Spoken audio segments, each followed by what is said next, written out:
Voilà tout le monde. Petite machine dont j'ai remis un petit coup d'Ariel tout top mon haut. Et regardez le tambour. Ce putain de tambour magnifique, propre, neuf. Il est même pas sucé le tambour. Guette danser, il est même pas sucé le tambour. Là, je passe un petit coup comme ça. Putain, t'as tout qui part. Tout. Putain, il te bouffe les doigts parce que j'ai les doigts manger, mais je te jure, là, sur le cercueil de tout le monde, j'ai les doigts manger. Non, parce que je peux te dire que le peu que je suis en train de trifouiller comme ça avec mes petits doigts de rien du tout, hein, je peux dire que je suis en train de me sucer jusqu'à l'os. Bon, hop. Alors, du coup, j'ai ramené de l'eau et on va faire le petit test ultime, savoir si ça pisson.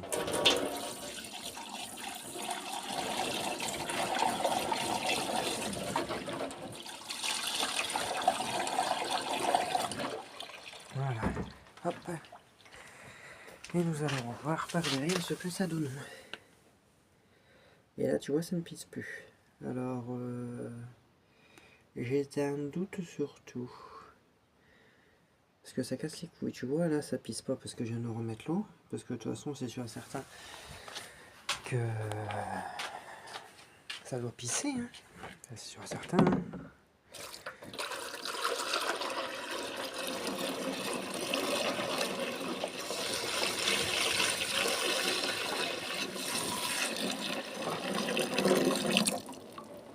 Bon, après, je peux te dire que la machine, elle va brûler en net sur place. Bon, voilà. Bon, là, ça va mousson. Ça, c'est sûr et certain, ça va mousson net sur place.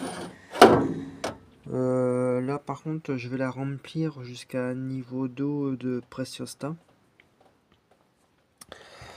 Comme ça, au moins, ça évite que... Enfin, déjà, au moins, ce qui va se passer, c'est que...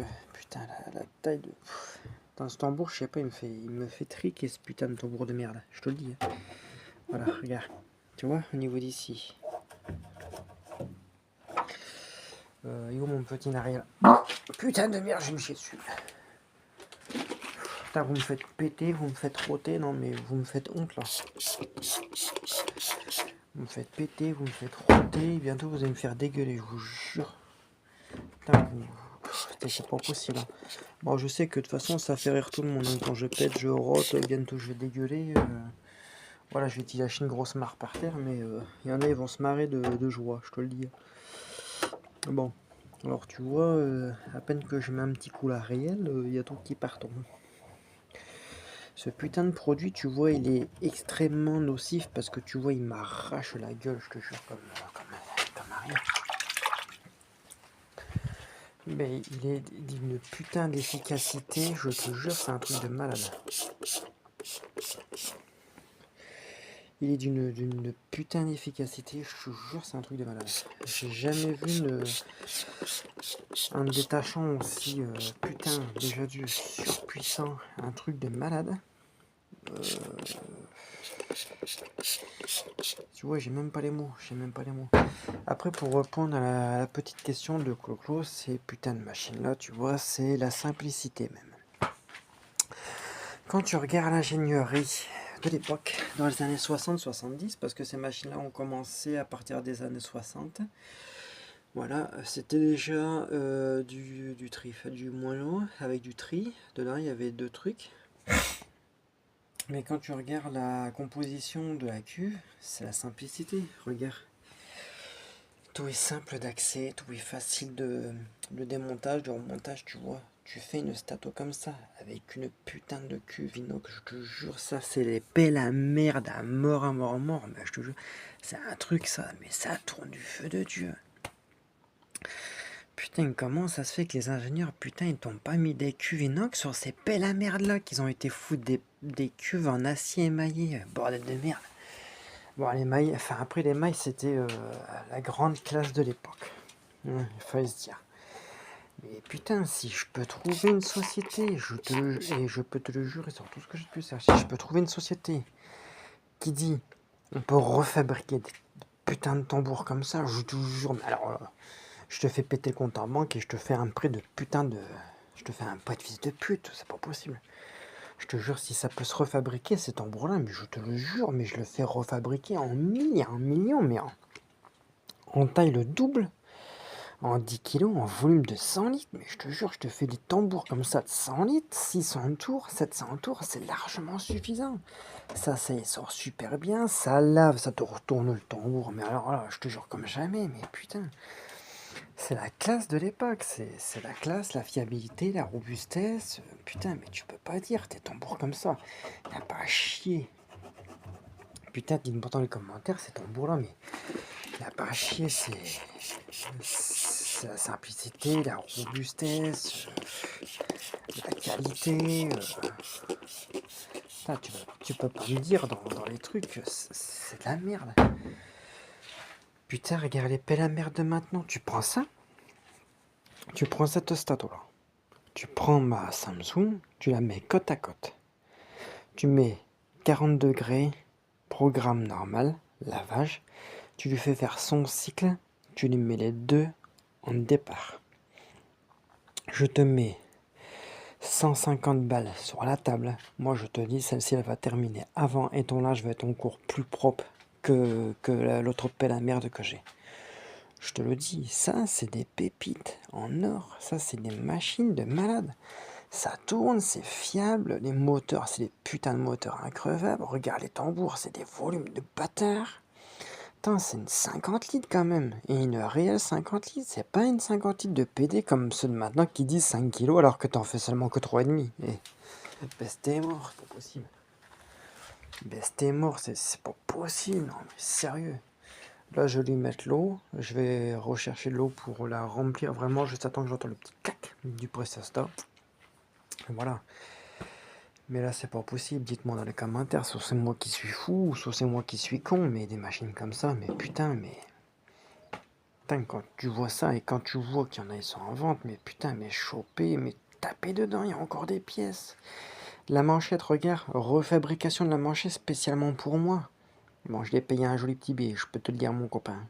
Mais j'ai fait une refabrication de cette manchette, t'imagines? Une refabrication. Pourquoi les sociétés ne sont pas cons à un point de refaire fabriquer des modèles comme ça, mais avec la technologie de maintenant? Putain, tu refais une pelle à merde comme ça.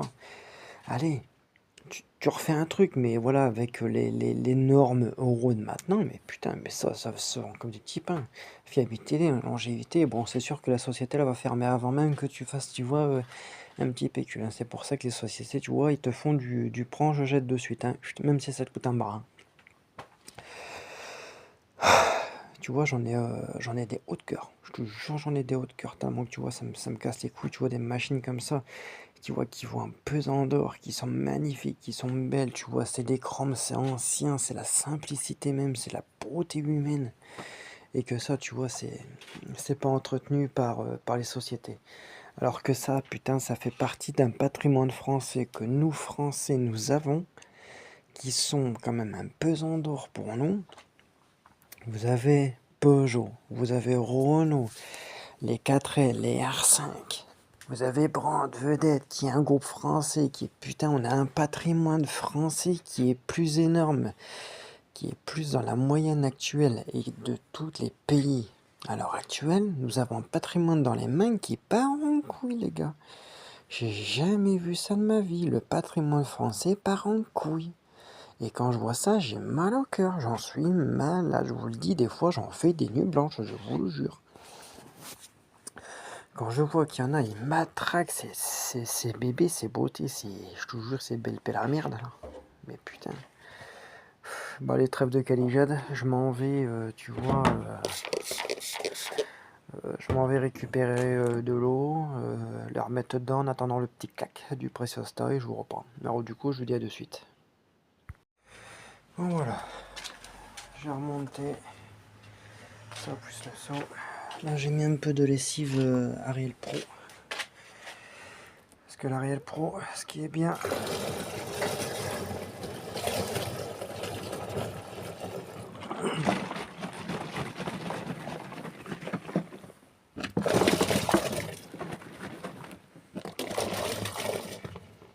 il semble que j'ai entendu le petit clac du Prestasta.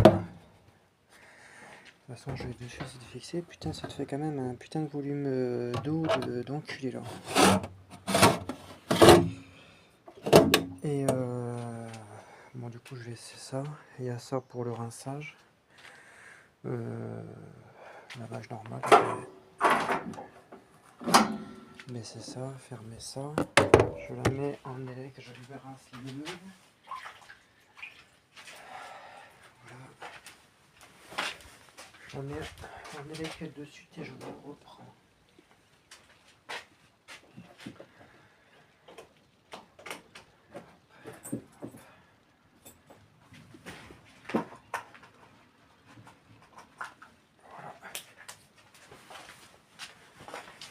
Allez. Lavage.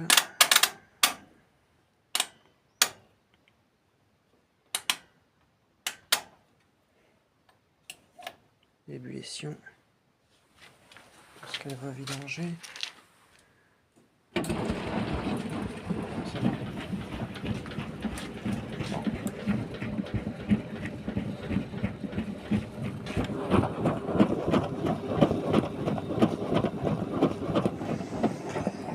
Ah là là, dites-moi, je suis pas le seul à garder un patrimoine français dont je suis fier à l'heure actuelle. Parce que je vous le dis, je suis fier d'avoir un patrimoine français et de l'avoir entre les mains. Je vous le dis. Hein. Tu vois, d'avoir ça, la Stato 544, la 544, la 422, celle-ci, là. J'en ai 1, 2, 3, 4, là j'en ai 5 en tout. 5, bon bientôt 4 parce que l'autre elle va bientôt partir.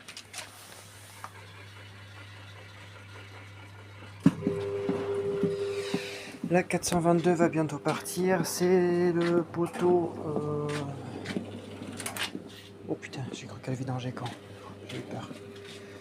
Bon, j'espère qu'elle va pas dégueuler sa mère. Bon, le chauffage il s'est mis en route.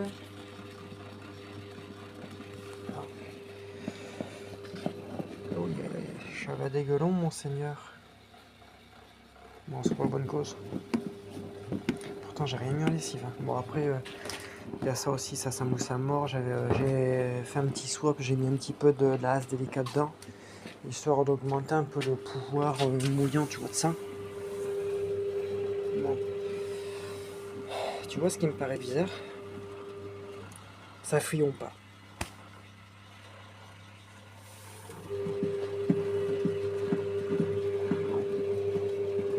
Ça n'a pas l'air de fuir nulle part. C'est déjà ça.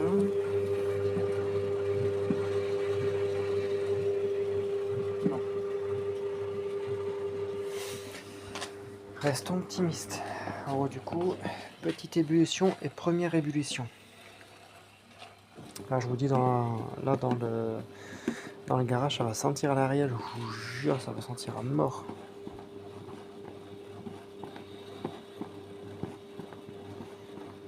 Bon allez, j'attends qu'elle commence à être un petit peu en température, là j'attends qu'elle arrête.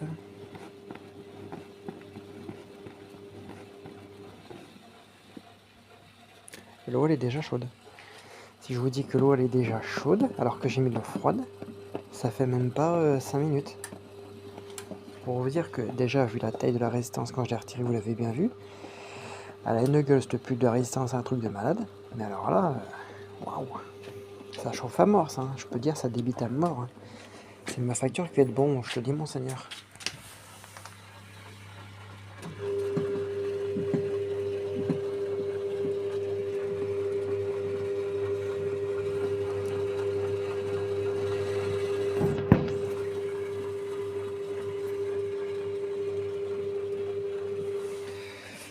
Je fais quand même la vérification régulière parce qu'on ne sait jamais.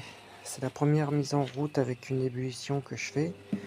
Alors il faut toujours être sur le qui-vive, savoir s'il n'y a rien qui peut se mettre en sécurité, brûler, quoi que ce soit. Il faut toujours faire une précaution régulière.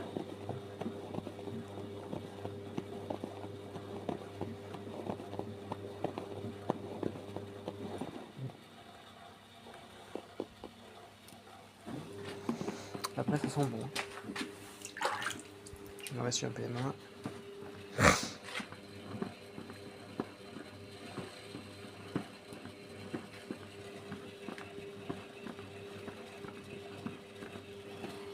Je suis à combien? 30 degrés. Bon, j'ai le temps, j'ai largement le temps. Bon, moi je vous reprends dès qu'elle est à peu près vers ces 60 degrés. Bah, de suite.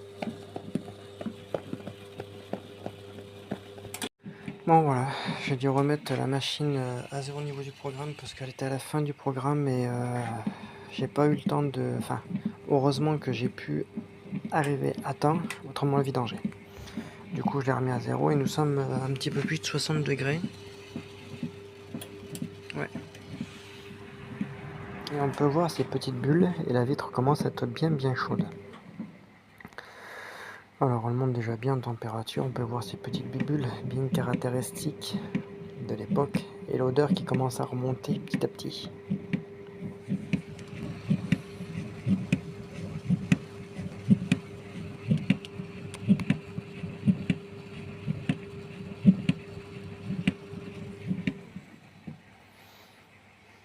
Marche très bien pour l'instant. Pour l'instant, je ne vois pas de problème actuel.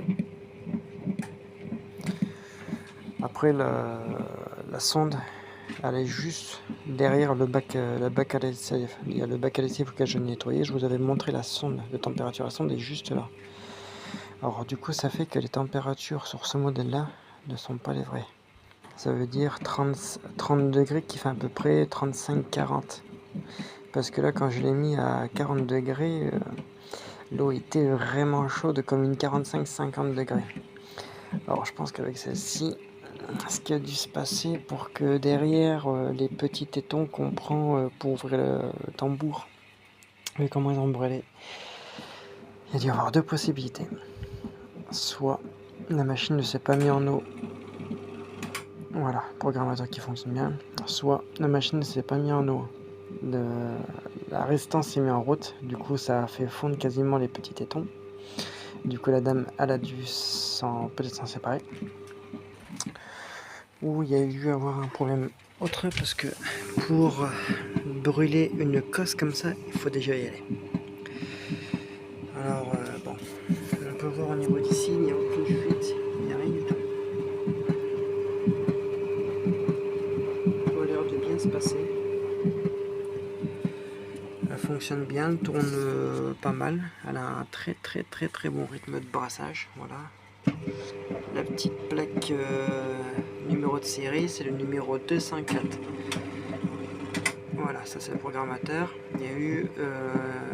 ça c'est le numéro 204, ça veut dire qu'il y en a eu 204 en circulation pour l'instant. Alors je suis... Celle-ci c'est la 204, 204e, pour dire ça. Enfin bref. Alors du coup c'est qu'il y en a eu pas mal qui sont sortis. Mais bon, malheureusement, partez la benne. On est où là maintenant? 60. Bon, par contre, je vous jure que la brite, elle commence à être bien chaude.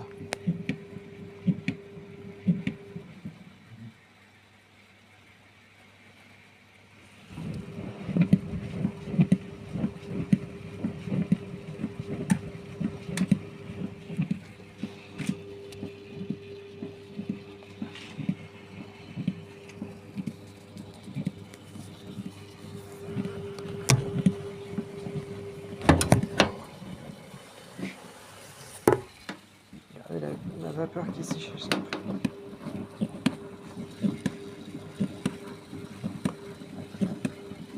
La vapeur qui s'échappe, regardez. Je peux vous dire que la vitre commence à être bien chaude et bien brûlante. Alors je peux vous dire que les 40 degrés, c'est pas des 40 degrés vrais. Je pense que ça doit être vachement plus. Ouais. Là, vous pouvez voir au niveau de la vitre comme quoi que c'est bien plus que prévu. Alors je pense qu'à mon avis, il va y avoir une petite sonde de température à changer. Bon, après c'est pas pour prix que ça coûte, hein. Ça vaut que dalle ça. J'en prends une neuve, comme ça au moins il y en a une neuve et les températures sont vraiment réelles. Parce que là c'est des températures faussées. Là, je pense qu'à mon avis ça va être plus. Vous pouvez voir vraiment la vapeur qui s'y dégage. Alors je pense que c'est pas un 100 degrés mais un petit peu plus que 100 degrés. Hein. Parce que vu comment c'est chaud et qu'elle me met seulement que 60 degrés, voilà, 65 degrés. Voilà. Ça pour qu'il tourne. Je crois que c'est tous les 5 minutes d'après ce que j'aurais compris. Voilà.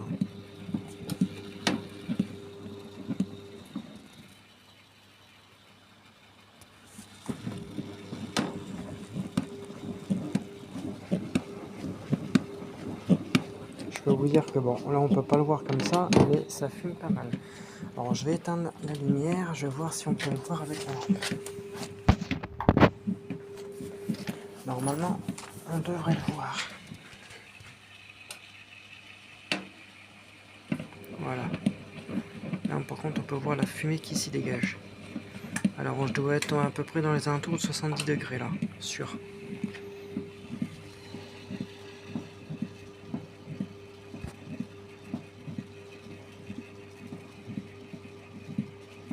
Autofocus qui déconne, voilà. Ouais, 70.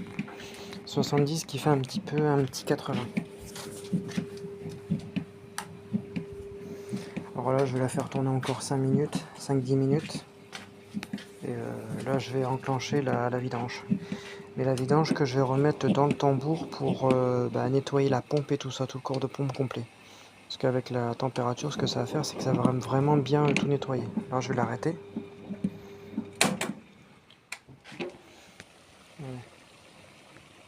Voilà, toute la chaleur qui s'y dégage.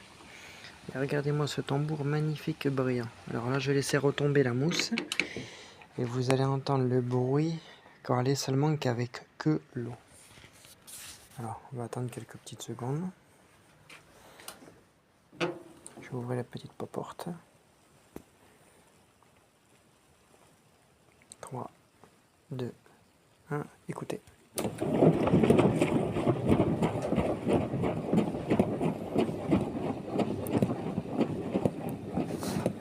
Pour que la mousse retombe comme ça, c'est que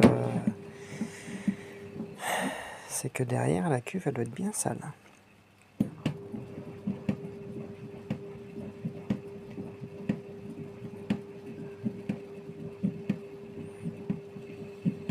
Voilà. Voilà, j'espère que cette petite vidéo vous plaît.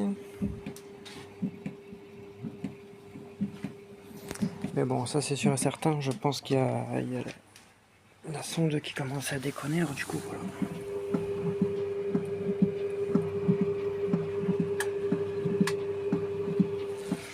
Bon, pas de fuite nulle part, c'est déjà le principal.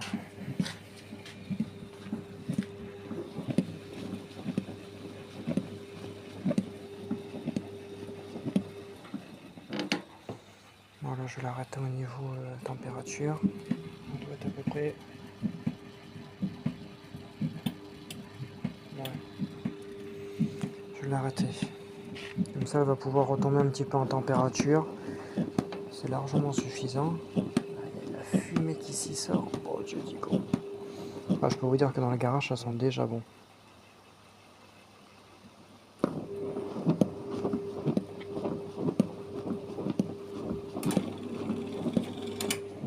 Voilà. Je me méfie toujours.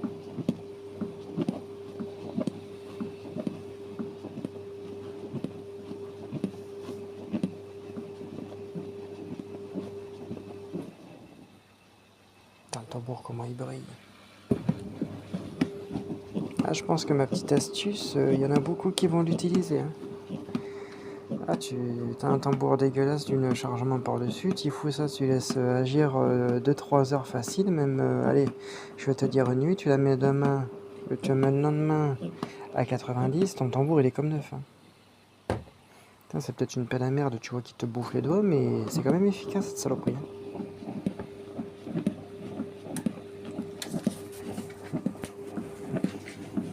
Alors tu vois, un petit tuyaulier ici, et je vais voir pour la passer à la vidange.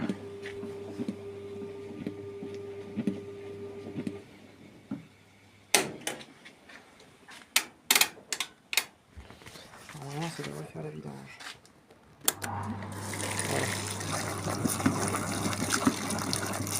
Voilà. Et rien que là, la pompe, elle va se nettoyer, mais d'une puissance terrible. Voilà. Là, je suis en train de nettoyer la pompe, le tuyau, tout. Rien que l'eau bouillante comme ça, c'est déjà magnifique. Je vais faire attention qu'elle ne sorte pas.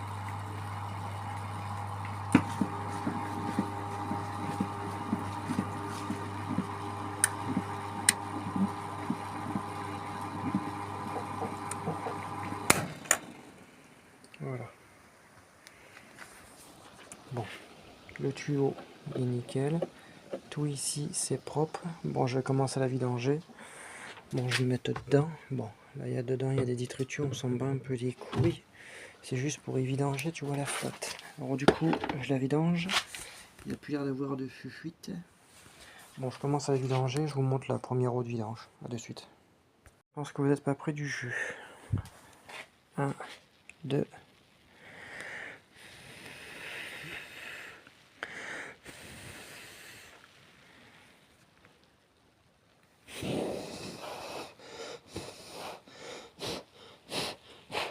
Le jus est marron, vert, de toutes les couleurs.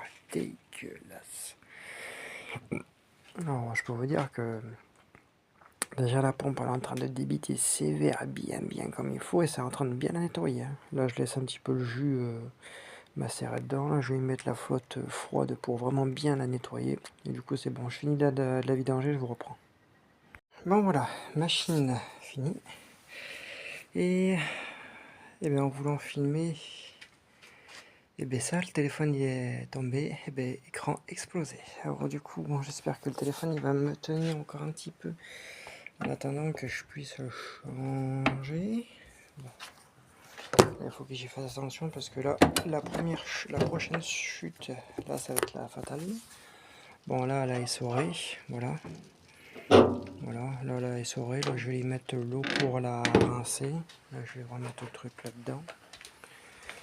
Je vais remettre le petit tuyaulier là-dedans, et voilà. En route.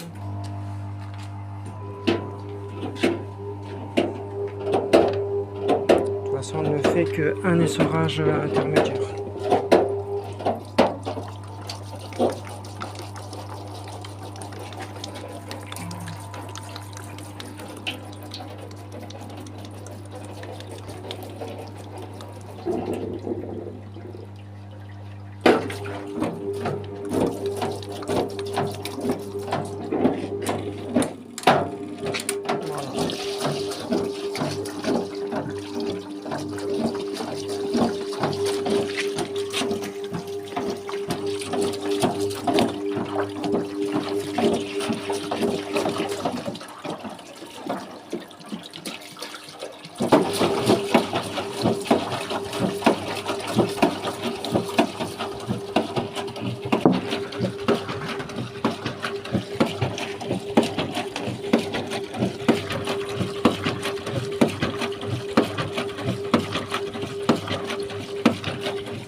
Voilà. Alors, du coup, je vais refermer la petite vitre au niveau d'ici et je vais faire la vidange avec essorage. Hop. L'eau, savoir si ça vit.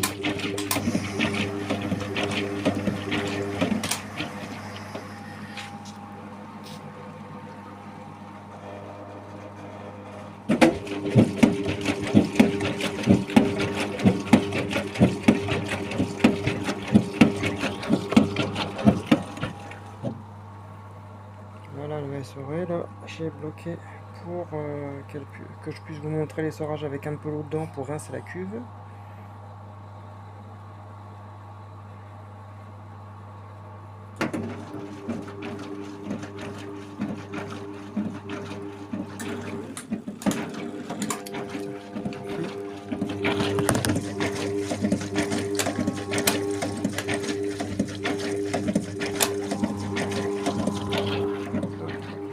La bonne.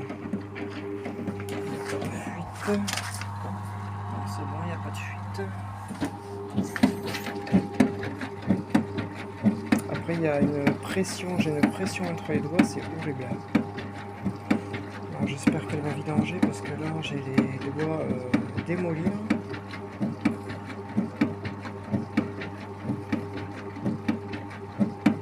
Allez, dépêche-toi. Voilà, la prochaine sera la bonne.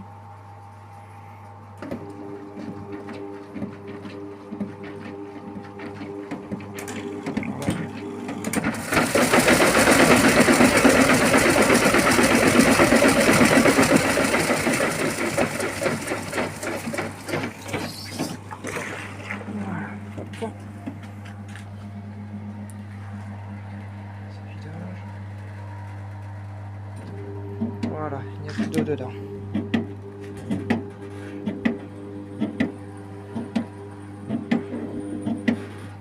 Voilà.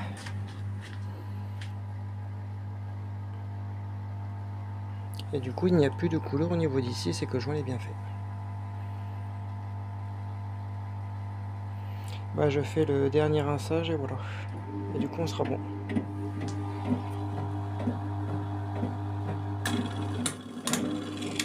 Voilà. J'arrête, je vidange et je vous reprends. Voilà. Le tambour, une fois fraîchement lavé, bien nettoyé, il n'y a plus rien, encore quelques petits destructus, mais bon là ça va partir que la dernière rinçage. Finito. L'intérieur du tambour propre, nickel. Bon, quelques petits points de corrosion, ce qui m'est pas fort sympathique. Là je vais mettre l'eau dedans. Au niveau d'ici c'est propre. Bon, vous inquiétez pas, j'ai retiré la prise. Du coup je mets l'eau, je vous reprends. Voilà.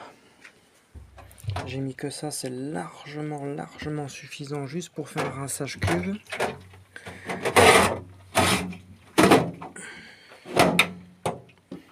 Voilà. Il me reste encore la moitié du seau, enfin encore ça, histoire de rincer. Je mets en route. On met ça.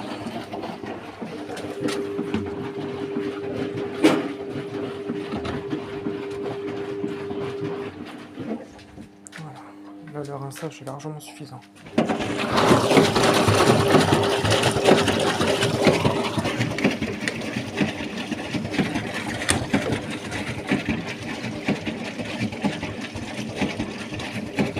je vais le vidanger.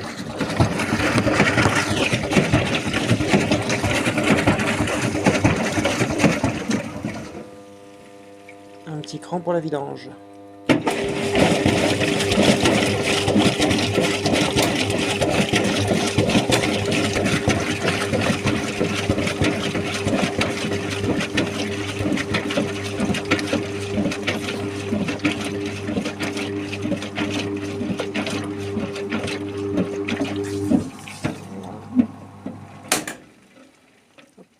Il reste encore un petit peu d'eau dedans, je vais vider ça.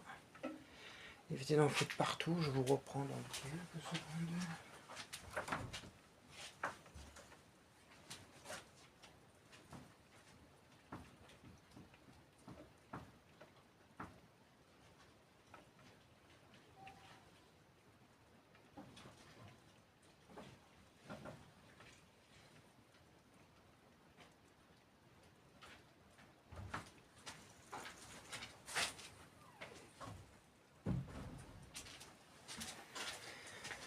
Voilà, vidange la reste. Allez hop, c'est parti.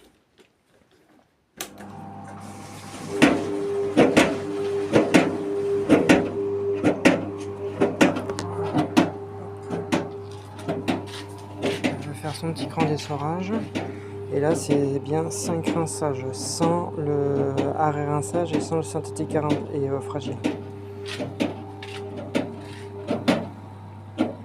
Là, elle va faire l'essorage.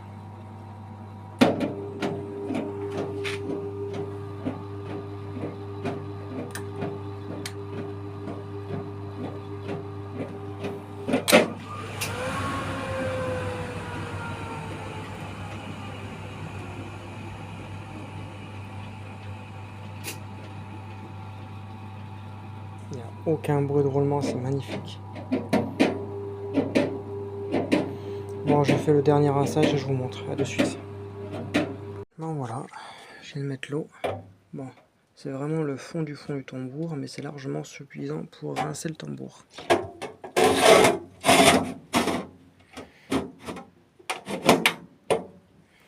Allez hop, c'est parti.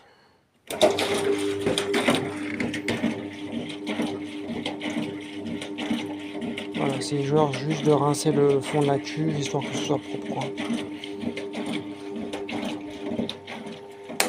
Voilà, je vais vous le mettre en essorage. Voilà, ça devrait être bon. Tout est bien mis. Allez hop, c'est parti.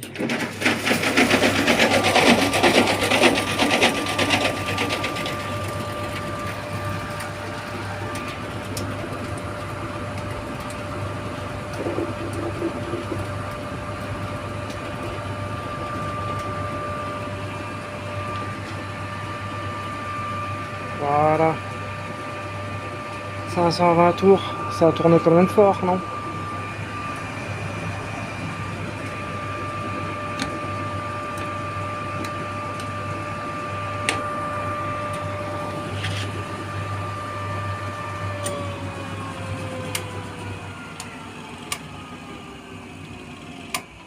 Et voilà.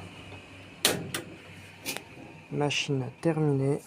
Je vais ouvrir le tambour.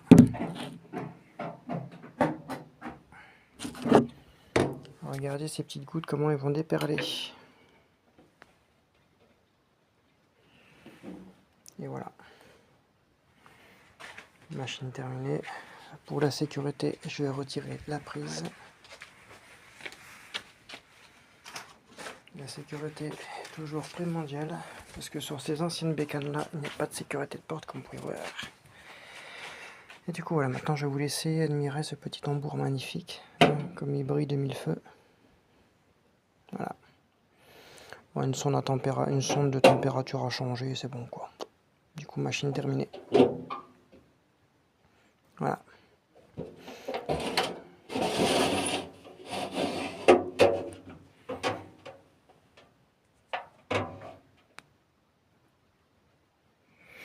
Bon voilà, maintenant cette machine elle est terminée, elle est propre, elle est nickel, voilà, on peut voir tous les petits morceaux de détritus, tous les petites merdes qui ont pu se barrer pendant l'essorage. Bon, c'est que ça a bien fait son travail. Au niveau d'ici, on peut voir que c'est un petit peu sale, la manchette elle est sale, mais bon, ça c'est rien, je vais la ressuyer, et du coup, ben, machine terminée.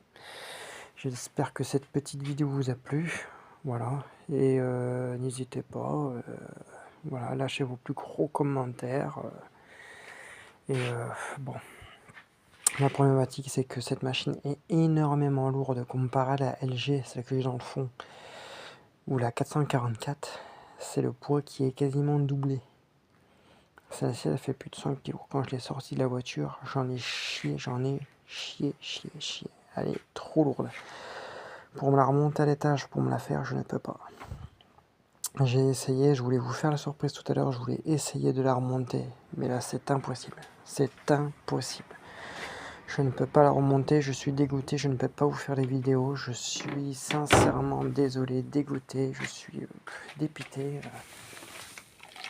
Voilà. Du coup, ça fait que tout ce que je voulais entreprendre ne peut pas être fait. Là, toutes les merdes qui sont dans le fond.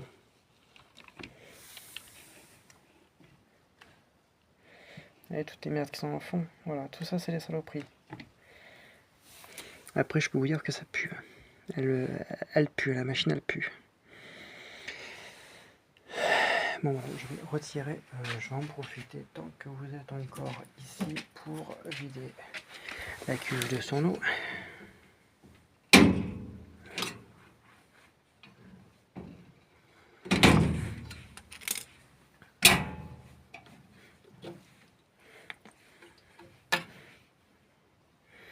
Voilà. Regardez la pompe propre. Voilà. Il n'y a plus de détritus, il n'y a plus rien. Tout a été vidé. Voilà. Et elle tourne vachement librement, mais elle a un débit sévère. Quand je vous dis elle a un débit de malade. Je vous jure, cette pompe-là a un débit de fou. Je vous le jure. Bon, voilà. Alors du coup, bon, ça je vais juste le remettre comme ça proprement. Je vais juste le remettre comme ça.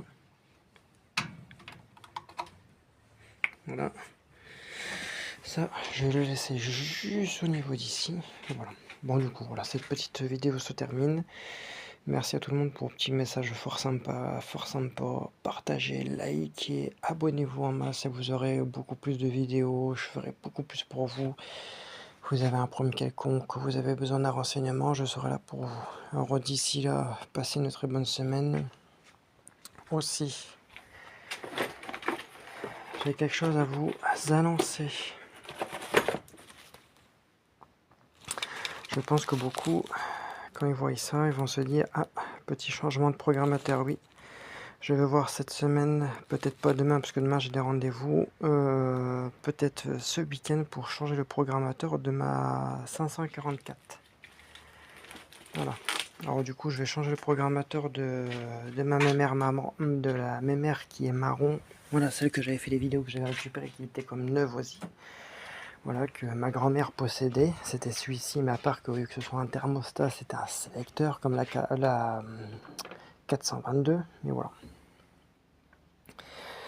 Allez, d'ici là, passez une bonne semaine. Et à très bientôt.